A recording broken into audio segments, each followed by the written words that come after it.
Joining us now is a former employee of the Washington football team, which was recently named the Commanders, and she has come forward with allegations of sexual harassment that she says she faced every day. Here's part of her testimony to Congress last week.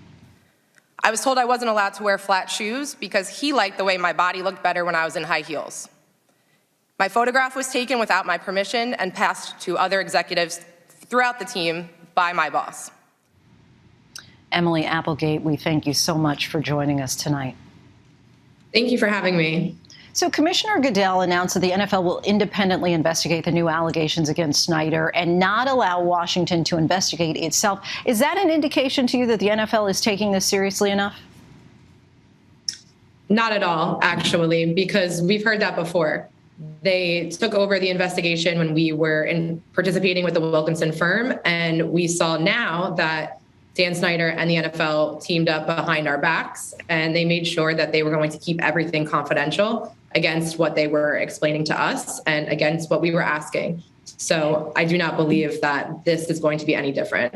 And you say that you were told to wear tight outfits to events and also ask personal questions about your dating life. How difficult was it for you to go to work just day to day? So I used to carpool with my roommate. She also worked for the team, and every day we would talk about just, powering through it and how we were going to get around certain situations. And then most of the time on the way home, she would be listening to me cry. So there was never a really good way to tackle the day or even get in the right mental state for what you knew was about to happen. Some people might ask, well, why didn't you quit? Why didn't you get a new job? Was it just not that easy? No, it's never that easy. I think anybody that works in the professional world knows that you can't just wake up and get a new job. Finding a job, first off, is a full-time job. And when you have to worry about paying rent and putting gas in your car and feeding yourself, you can't just decide to quit, especially as a young 20-something-year-old that doesn't have, a savings or anything like that to back you up. And we saw 6 women by your side coming forward last week with their own stories. Do you believe that there's still more employees out there who just haven't yet spoken up or they're not speaking up? Absolutely. I believe there are a tremendous amount of people that have very powerful stories, but unfortunately they're scared of the retaliation that Dan Snyder could possibly bring. And he's proven to us that he's capable of doing it.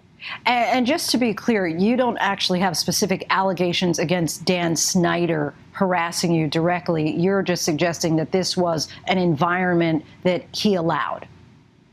That is correct. I never had a direct encounter with Dan Snyder. One of those reasons is because I was instructed to never speak to him.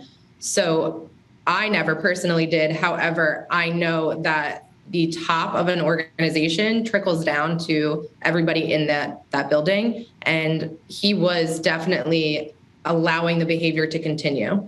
But what comes next in your fight against him as well as the NFL?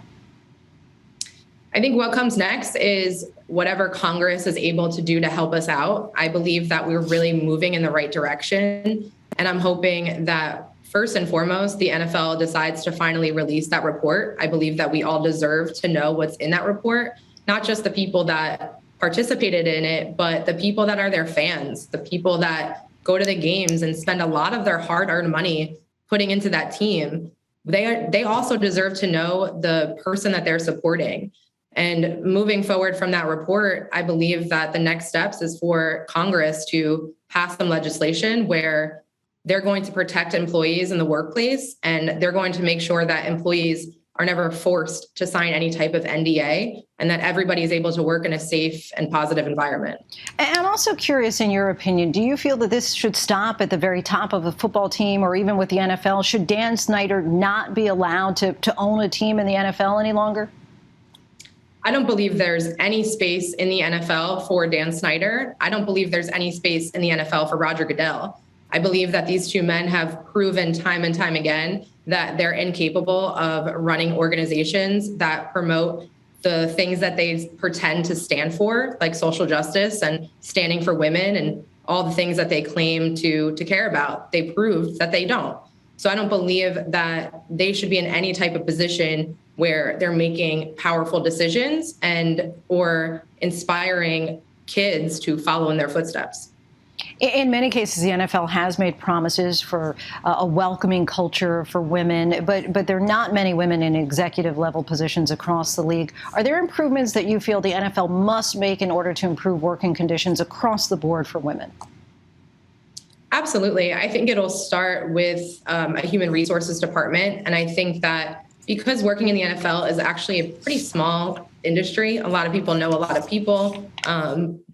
Unfortunately, things spread quickly. We always have been saying that a outside source of a human resource department should be able to come in, so it's an unbiased opinion. I would love to see that. I would love to see more women in executive roles. I would love to see diversity and ownership of teams. And I would also love to see the players on the teams get a little bit more involved as well. Emily Applegate, we thank you so much for talking with us tonight and sharing your story. Absolutely. Thank you so much for having me. Hi, everyone. George Stephanopoulos here. Thanks for checking out the ABC News YouTube channel. If you'd like to get more videos, show highlights, and watch live event coverage, click on the right over here to subscribe to our channel. And don't forget to download the ABC News app for breaking news alerts. Thanks for watching.